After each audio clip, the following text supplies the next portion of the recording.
ہماری communist party نے ہندوستان کی آزادی کے فوراً بعد کسانوں کو ان کا حق دلانے اور ظلم و ستم سے نجات دلانے کے لیے آندھرا مہا سبھا کے نام سے نظام حیدرآباد کے خلاف منظم بغاوت شروع کر دی تھی۔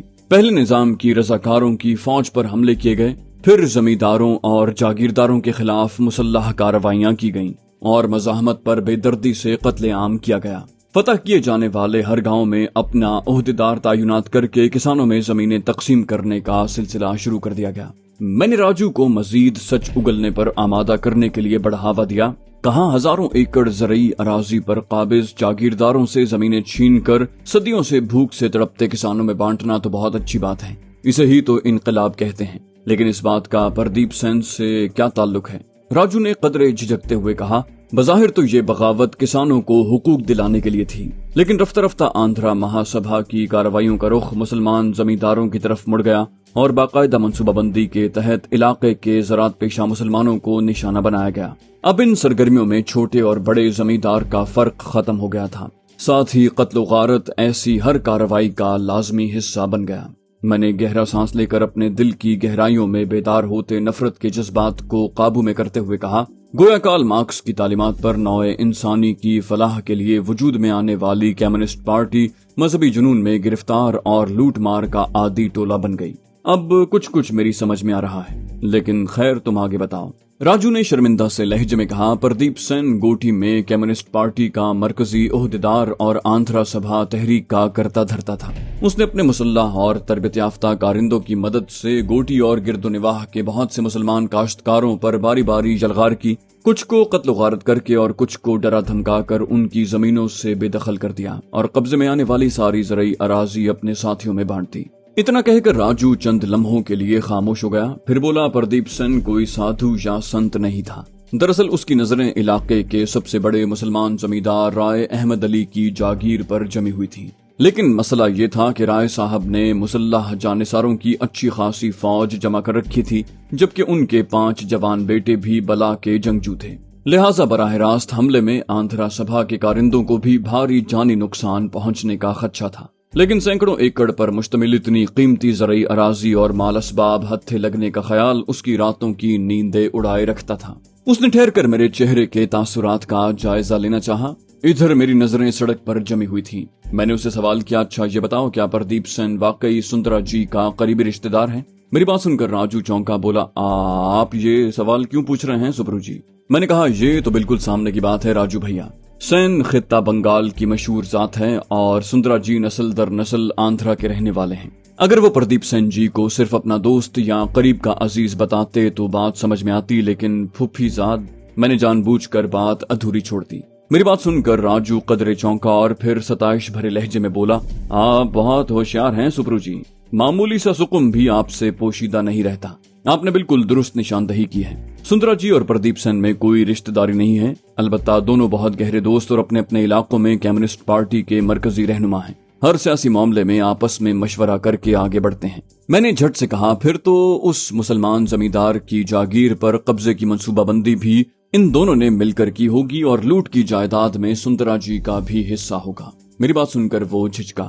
میں نے اسی کی بات سے نکتہ نکال کر اسے پھنسا لیا تھا۔ قدر توقف کے بعد وہ بولا، آپ کا اندازہ ٹھیک ہے، مگر معاملہ اس طرح نہیں ہے۔ ان دونوں نے مل کر منصوبہ بنایا تھا کہ رائے احمد علی کی حویلی پر حملے میں مقامی کاشتکاروں کو شامل نہ کیا جائے، تاکہ جاگیر پر قبضے کے بعد ان کاشتکاروں کو حصے دار نہ بنانا پڑے اور پوری جاگیر اور حویلی سمیت ساری املاک صرف پردیپ سین کے حصے میں آ جائے۔ اس مقصد کے لیے پردیپ سین نے کئی مہینوں کی کوشش کے بعد 17 کارندوں کا ٹولہ اکٹھا کر لیا۔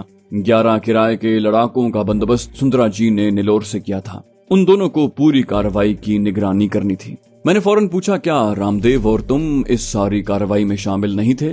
میرا مطلب ہے، راجو نے میری بات کاٹتے ہوئے کہا، نہیں، یہ 5-6 سال پہلے کی بات ہے۔ اس وقت تک میرا سندرا جی سے رابطہ نہیں ہوا تھا، جبکہ انہوں نے رام دیو بھیا کو اس معاملے میں شامل کرنا ضروری نہیں سمجھا، کیونکہ وہ شاید پردیپ سین سے ذاتی واقفیت نہیں رکھتے تھے۔ یہ سب باتیں تو ہمیں بہت بعد میں معلوم ہوئی تھی۔ اتنا کہہ کر وہ کچھ دیر کے لیے خاموش ہوا تو میں نے کہا، لیکن تم نے بتایا ہے کہ رائے احمد علی کے پاس بھی کافی بڑی مسلح افرادی قوت تھی۔ ان کی موجودگی میں حویلی اور جاگیر پر قبضہ کرنے کی کوشش کے تو بہت خطرناک نتائج برآمد ہو سکتے تھے۔ راجو نے یہ بات سن کر کہا ہاں۔ اس لیے پردیپ سن نے رائے احمد علی کی حویلی پر اندھا دھند دھاوا بولنے کی کوشش نہیں کی، بلکہ مناسب موقع کا انتظار کرتا رہا۔ اس نے جاگیر کی سرگرمیوں کی جاسوسی کے لیے پہلے ہی اپنے بندے چھوڑ رکھے تھے۔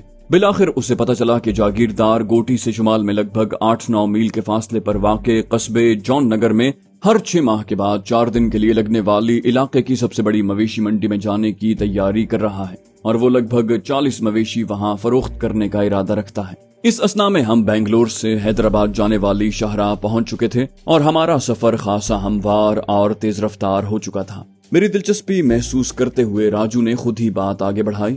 بولا، پردیپ سن جیسے گھاگ شخص کے لیے یہ اندازہ لگانا مشکل نہیں تھا کہ اتنے سارے مویشی منڈی پہنچانے اور وہاں پہنچ کر مویشیوں کی فروخت اور دیکھ بھال کے لیے اپنے کئی بیٹے اور کم از کم 10-12 ملازم ساتھ لے جانے ہوں گے۔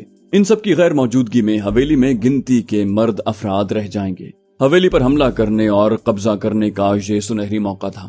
چنانچہ پردیپ سن نے سندرا اور اس کے کارندوں کی ٹولی کو رائے احمد علی کی مویشی منڈی روانگی کے تیسرے دن گوٹی پہنچنے کا حکم دیا اور ان کے قیام و طعام کا بہترین بندوبست کر دیا۔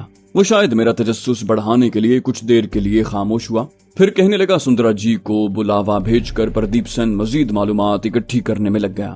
اس نے رائے احمد علی کی مویشی منڈی روانگی کے موقع پر خود چھپ کر گنتی کی۔ رائے احمد علی اور اس کے 3 بڑے بیٹوں کے علاوہ کل 11 ملازم مویشیوں کے ساتھ منڈی جا رہے تھے۔ پردیپ سن نے اندازہ لگایا کہ اس قافلے کی روانگی کے بعد حویلی میں رائے احمد علی کے دونوں چھوٹے بیٹوں کے علاوہ زیادہ سے زیادہ 4-5 ملازم حویلی میں رہ جائیں گے، جو کسی طرح بھی حملہ آوروں کی اتنی بھاری تعداد کا مقابلہ نہیں کر پائیں گے، خصوصاً جب حویلی پر رات کے اندھیرے میں دھاوا بولا گیا ہو تو۔ میں نے سارے قصے میں اپنی غیر معمولی دلچسپی چھپانے کے لیے قدرے بے دلی سے کہا، یار اب سیدھا یہ بتاؤ کہ حملے کے بعد کیا ہوا؟ راجو نے قدرے حیرانی سے مجھے دیکھا اور پھر کہا، سندرا جی نے بتایا تھا کہ رائے احمد علی کو مویشی منڈی اٹھنے کے دن شام ڈھلے گوٹی میں اپنے ٹھکانے کی طرف روانہ ہونا تھا اور زیادہ سے زیادہ آدھی رات تک حویلی پہنچ جانا تھا۔ رات 10 بجے کے قریب پردیپ سن اور سندرا جی اپنے مسلح کارندوں کے ٹولے کے ساتھ حویلی کی طرف روانہ ہوئے۔ سندرا جی کے مطابق حویلی میں موجود افراد شاید رائے احمد علی اور ان کے ساتھیوں کے انتظار میں جاگ رہے تھے۔ انہیں بہت سے گھڑ سواروں کے حویلی کی طرف بڑھنے کی آواز سنائی دی تو 2 خادموں نے حویلی کے احاطے کا پھاٹک کھول دیا اور مالک کے خیر مقدم کے لیے وہیں کھڑے ہو گئے۔ راجو نے ٹھہر کر اندازہ لگانا چاہا کہ اس کے بیان کردہ سنسنی خیز معلومات کا مجھ پر خاطر خواہ اثر ہو رہا ہے یا نہیں۔ پھر اس نے اسی ڈرامائی انداز میں گفتگو آگے بڑھائی۔ بولا، اس سے پہلے کہ وہ دونوں خادم سنبھلتے، پردیپ سن نے .22 کی رائفل سے انہیں اڑا دیا۔ میں یہ سن کر حقیقی معنوں میں چونکا، یعنی مار دیا، جبکہ وہ انہیں ہاتھ پاؤں باندھ کر بھی بے بس کر سکتا تھا۔ راجو نے ہاں میں گردن ہلائی اور کہا، پھاٹک کا حویلی کی عمارت سے اچھا خاصا فاصلہ تھا، گولیوں کی آواز حویلی کے مکینوں تک نہ پہنچ سکی۔ پردیپ سن نے شاید اسی لیے چھوٹے بور کی رائفل استعمال کی تھی۔ وہ سندرا جی اور اپنے 2 درجن سے زائد کارندوں کے ساتھ حویلی میں پہنچا تو انہیں حویلی دروازہ کھلا ملا۔ رائے احمد علی کے دونوں نوجوان بیٹے دسمبر کی اس سرد رات گول کمرے میں آگ سینکتے ہوئے اپنے 3 خادموں کے ساتھ خوش گپیاں کر رہے تھے۔ جب تک انہیں صورتحال کا ادراک ہوتا، یلغار کرنے والے انہیں گھیرے میں لے کر بے بس کر سکتے تھے۔ راجو چند لمحوں کے لیے کسی سوچ میں ڈوب گیا۔ بالآخر وہ بولا، پردیپ سن اور سندرا جی نے اپنے کارندوں کے ساتھ زنان خانے میں گھس کر رائے احمد علی کی بیگم اور 2 بیٹیوں کو ایک خادمہ کے ساتھ ایک کمرے میں بند کر دیا اور حویلی کے اندر گھات لگا کر رائے احمد علی اور اس کے ساتھیوں کا انتظار کرنے لگے۔ پھاٹک پر ہلاک ہونے والے دونوں خادموں کی لاش وہ پہلے ہی چھپا چکے تھے اور ان کے خون پر بھی مٹی ڈال دی گئی تھی۔ رائے احمد علی اپنے تھکے ہارے ساتھیوں سمیت نصف شب کے قریب اپنے ٹھکانے پر پہنچا تو حویلی کا ڈھلا ہوا پھاٹک بغیر نگرانوں کے پا کر کچھ حیرت ہوئی، لیکن اس نے معاملے کو بعد میں سرزنش کے ارادے کے ساتھ نظر انداز کر دیا۔ وہ سب سخت سردی سے ٹھٹرے ہونے کے علاوہ غالباً بھوک سے بھی بری طرح بے تاب تھے، لہٰذا دیوانہ وار حویلی میں داخل ہوئے جہاں ان سب کی موت ان کا انتظار کر رہی تھی۔ راجو اپنی طرف سے بات ختم کر کے خاموش ہو گیا تھا، لیکن اتنے خوفناک قتل عام کا اتنا مختصر خلاصہ مجھ سے ہضم نہیں ہو رہا تھا۔ میں نے پوچھا، کیا انہوں نے سب کو مار ڈالا؟ میرا مطلب ہے رائے احمد علی اور اس کے 5 بیٹوں اور 16 خادموں میں سے کوئی بھی زندہ نہیں بچا؟ راجو نے جواب میں ہاں میں گردن ہلانے پر اکتفا کیا۔ یہ سب سن کر مجھے اپنے وجود میں غم و غصے کا طوفان اٹھتا محسوس ہوا۔ میں سوچ بھی نہیں سکتا تھا کہ آج کے جدید دور میں اس قدر دیدہ دلیری سے قتل و غارت ممکن ہے۔ میں نے اپنے جذبات دباتے ہوئے راجو سے پوچھا، یار یہ بتاؤ اتنے سارے لوگوں کی لاشوں کا پردیپ سین نے کیا کیا؟ میری بات سن کر راجو نے کہا، صبح ہونے سے پہلے تمام 22 لاشیں جاگیر کے ایک غیر آباد گوشے میں دفن کر دی گئیں اور اس جگہ پر گوبر کے ڈھیر لگا دیے گئے۔ میں نے کہا، مگر بھائی اتنے سارے لوگوں کے غائب ہونے پر علاقے میں کھلبلی تو مچی ہوگی۔ حویلی پر قابض ہونے والے پردیپ سین نے رائے احمد علی کے ملنے جلنے والوں، اس سے لین دین کرنے والوں کو اس کے بارے میں کیا جواب دیا ہوگا؟ جاگیر پر کچھ اور ملازم، مزارے وغیرہ بھی موجود ہوں گے۔ اس نے بظاہر بے تاثر لہجے میں کہا، ایک کہانی تراشی گئی اور سب کو سنا دی گئی۔ رائے احمد علی نے اپنی تمام املاک پردیپ سین کو فروخت کر دی ہیں اور اپنے اہل و عیال اور قریبی ساتھیوں کے ہمراہ کسی نامعلوم جگہ منتقل ہو گیا ہے۔ اس کہانی کو جھٹلانے کی کسی کو جرت نہ ہوئی۔ میں اپنے لہجے کو اشتعال سے پاک رکھنے کی کوشش کرتے ہوئے تعجب کے ساتھ کہہ رہا تھا، یار یہ سب تو بہت حیرت انگیز ہے۔ اتنے سارے لوگوں کے ایک ساتھ قتل پر پولیس نے کوئی کارروائی نہیں کی۔ کوئی اس طرح مالکوں کو قتل کر کے ان کی زمین جائیداد پر کیسے قبضہ کر سکتا ہے؟ راجو نے ایک گہری سانس بھر کر کہا، آپ اس دور کی صورتحال کا اندازہ نہیں لگا سکتے سپرو جی۔ آندھرا سبھا نے پورے خطے میں اتنے وسیع پیمانے پر اس طرح کی کارروائیاں کی تھیں کہ یہ تو معمول کی بات بن گئی تھی۔ کمیونسٹ پارٹی کے مقامی رہنماؤں کی سرکردگی میں کسان غول در غول علاقے کی چھوٹی بڑی جاگیروں پر یلغار کرتے اور عموماً اسی طرح ہاتھ لگنے والے ہر فرد کو ہلاک کرنے کے بعد تمام املاک پر قبضہ جما لیتے۔ میں نے اس کی بات آگے بڑھاتے ہوئے کہا، اور کسانوں کو حق دلانے کے نام پر آندھرا سبھا کا نشانہ بننے والوں میں بھاری اکثریت مسلمان زمینداروں کی تھی۔ تمہارے خیال میں ایسے واقعات میں کتنے زمیندار اور ان کے اہل و عیال اور کارندے ہلاک ہوئے ہوں گے؟ راجو نے کہا، یقین سے کہنا مشکل ہے۔ بعض لوگوں کا اندازہ ہے کہ ان واقعات میں 50,000 افراد قتل کیے گئے، لیکن مسلمانوں کا دعویٰ ہے کہ ہلاکتوں کی تعداد کم از کم 1.5 سے 2 لاکھ تھی۔ مجھے اپنی رگوں میں خون کھولتا محسوس ہوا، لیکن میں نے بدستور بے تاثر لہجے میں کہا، اور اس اندھا دھند قتل عام کے مرتکب افراد کے خلاف اس لیے کوئی کارروائی نہیں ہوئی ہوگی کہ یہ سب دلی سرکار کی سرپرستی میں ہوا، اور زیادہ علاقوں میں مقامی پولیس نظام حیدرآباد کے خلاف باغیانہ جذبات رکھتی تھی۔ میں نے درست کہا نا؟ میری بات سن کر راجو دھیرے سے ہنسا، بولا، یہ سب ریاستی حکمران سے نفرت اور بغاوت کا معاملہ نہیں تھا۔ یہ سب کچھ مقامی پولیس کو مال غنیمت میں حصے دار بنا کر کیا جاتا تھا۔ پردیپ سین نے بھی مقامی تھانے کے اہلکاروں کو منہ بھر کے مال کھلایا ہوگا۔ میں نے اس کی ہنسی میں شریک ہوتے ہوئے پوچھا، اچھا یہ بتاؤ، اس کارروائی میں بھرپور حصہ لینے پر سندرا جی کو بھی تو مال غنیمت میں سے بھاری حصہ ملا ہوگا؟ میری بات سن کر اس نے نفی میں سر ہلایا، بولا، سندرا جی نے کچی گولیاں نہیں کھیلی۔ 2-4 ہزار روپیہ وصول کرنے کی بجائے انہوں نے پردیپ سین اور اس کے مسلح کارندوں کی مدد سے نلور کے نواح میں ایک لمبا ہاتھ مارا اور مسلمان جاگیردار اکبر مرزا کی حویلی سے کئی سیر سونا اور جواہر اور 60,000 روپے کے قریب نقدی لوٹ لی۔ قدر توقف کے بعد اس نے بات آگے بڑھائی، بولا، دراصل سندرا جی زمینداری وغیرہ میں دلچسپی نہیں رکھتے۔ وہ مسلمان جاگیردار نظام حیدرآباد کے دربار سے وابستہ رہ چکا تھا اور اس کے پاس موجود مال و اسباب کے حوالے سے بہت سی افواہیں گرم تھیں جو اس کارروائی کے بعد درست ثابت ہوئیں۔ میرے لیے اپنے غیظ و غضب پر قابو پانا مشکل ہو رہا تھا، لیکن اپنے جذبات قابو میں رکھنے کے علاوہ میرے پاس کوئی راستہ نہیں تھا۔ تبھی میرے ذہن میں ایک سوال بجلی کی طرح چمکا۔ میں نے اپنا اضطراب چھپاتے ہوئے پوچھا، پردیپ سین اور سندرا نے ان دونوں جاگیرداروں کے گھروں کی خواتین کے ساتھ کیا سلوک کیا؟ اس نے کچھ سوچ کر کہا، میں نے سنا تھا کہ سندرا جی نے پردیپ سین اور اس کے کارندوں کے ہمراہ اکبر مرزا کی حویلی پر یلغار کی تو خاتون خانہ نے اپنی نوجوان بیٹی سمیت خود کو اپنی خوابگاہ میں بند کر لیا۔ سندرا اور پردیپ سین نے اکبر مرزا اور ان کے نوجوان بیٹے صفدر مرزا کو قتل کر کے تجوری سے مال غنیمت سمیٹنے کے لیے خوابگاہ کا دروازہ توڑا تو ماں بیٹی مردہ حالت میں ملی۔ ان دونوں نے کسی طرح کا زہر کھا کر خودکشی کر لی تھی۔ البتہ پردیپ سین کے قبضے میں آنے والی رائے احمد علی کی بیوی اور 2 جوان بیٹیوں کے انجام کے بارے میں مجھے کچھ معلوم نہیں۔ میں نے اپنی ابتر دلی حالت کو بدستور نظر انداز کرتے ہوئے راجو سے اچانک سوال کیا، کہا، تم یہ ساری باتیں اتنی تفصیل سے کیسے جانتے ہو؟ میری بات سن کر راجو نے قہقہہ لگایا اور کہا، میں گزشتہ کئی سال سے مہینے میں 1 بار سندرا جی کا مہمان بن کر نلور جاتا رہتا ہوں۔ سندرا جی کی عادت ہے کہ نشہ چڑھنے کے بعد انہیں اپنی زبان پر قابو نہیں رہتا۔ تنہائی کی ایسی ہی ایک محفل میں انہوں نے فخری انداز میں رائے احمد علی کی املاک پر قبضے کا واقعہ مجھے سنایا تھا۔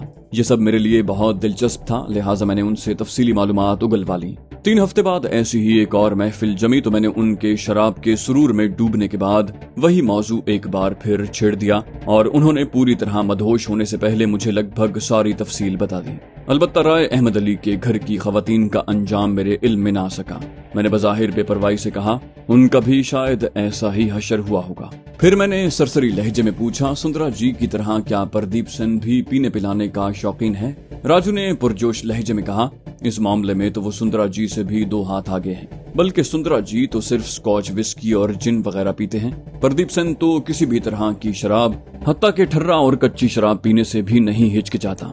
اس میں اور سندرا جی میں دوسرا فرق تو یہ ہے کہ سندرا جی پینے کے عادی ہونے کے باوجود پردیپ سن کی طرح عورتوں کے پجاری نہیں ہیں، شاید اسی لیے کہ وہ شادی شدہ اور اولاد والے ہیں۔ میں نے پوچھا، تمہارا مطلب یہ ہے کہ پردیپ سن نے اپنی عیاش اور آوارہ مزاج طبیعت کی وجہ سے شادی کے جھنجٹ میں پڑنے کی زحمت ہی نہیں کی؟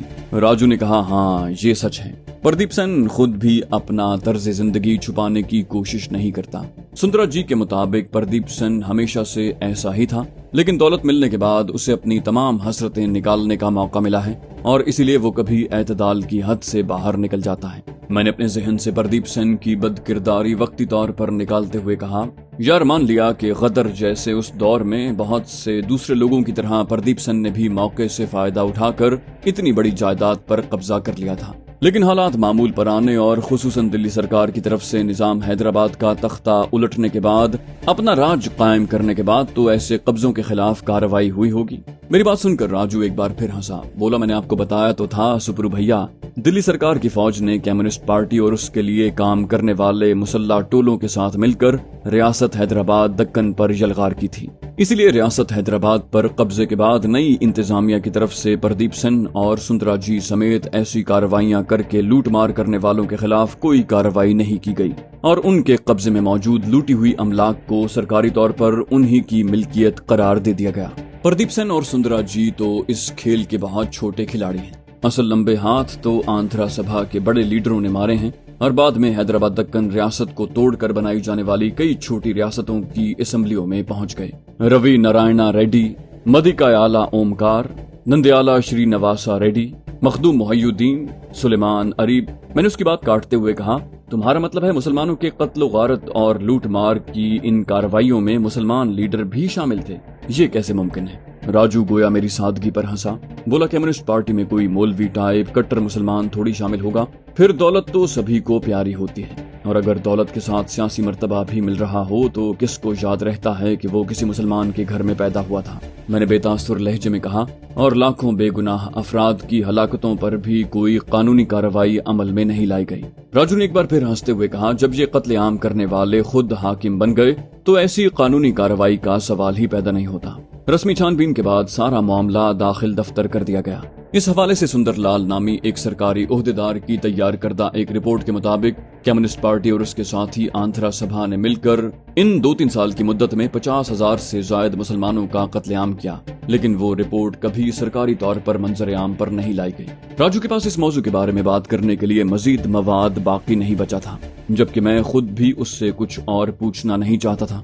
میرے دماغ میں تو کچھ اور طرح کی فضا جنم لے رہی تھی، رنج و علم کے سیاہ مرغولے، غیظ و غضب کی چنگاریاں، رہ کر جی چاہ رہا تھا کہ ابھی گاڑی کی رفتار بڑھاؤں اور جیپ میں خوش فیلیاں کرتے سندرا کی کھوپڑی میں اپنے پستول کی ساری گولیاں اتار دوں۔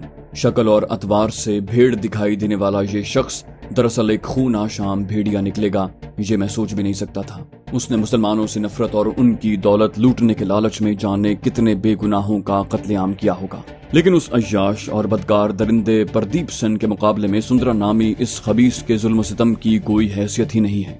بہرحال اس نے جو کچھ کیا وہ شاید پردیپ سن کی سرپرستی اور ہلہ شیری سے حوصلہ پا کر ہی کیا ہوگا۔ اس خونریز ڈرامے کا مرکزی کردار تو پردیپ سن ہی ہے، جو درجنوں مظلوموں کی بے نشان قبروں پر روزانہ اپنی عیش و عشرت کی محفل سجاتا ہے، جو یہ سمجھے بیٹھا ہے کہ اس نے ان گنت مسلمانوں کی زندگی اور اثاثے چھین کر جو محل کھڑا کیا ہے اس پر اب اسے کبھی جواب نہیں دینا پڑے گا۔ میرے دل اور دماغ نے متفقہ طور پر فیصلہ سنایا کہ اس خطے میں کمیونسٹ پارٹی اور آندھرا سبھا کے ہاتھوں جان کی بازی ہارنے والے لاکھوں مسلمانوں کے خون کا قرض تو چکانا ممکن نہیں، لیکن کم از کم راہ میں آنے والے ان دو بھیڑیوں سے ان کی درندگی کا حساب لینا مجھ پر لازم ہے۔ شاید اس طرح رائے احمد علی اور اکبر مرزا کے مظلوم خاندانوں اور دیگر مقتولوں کی روحوں کو کچھ سکون مل جائے۔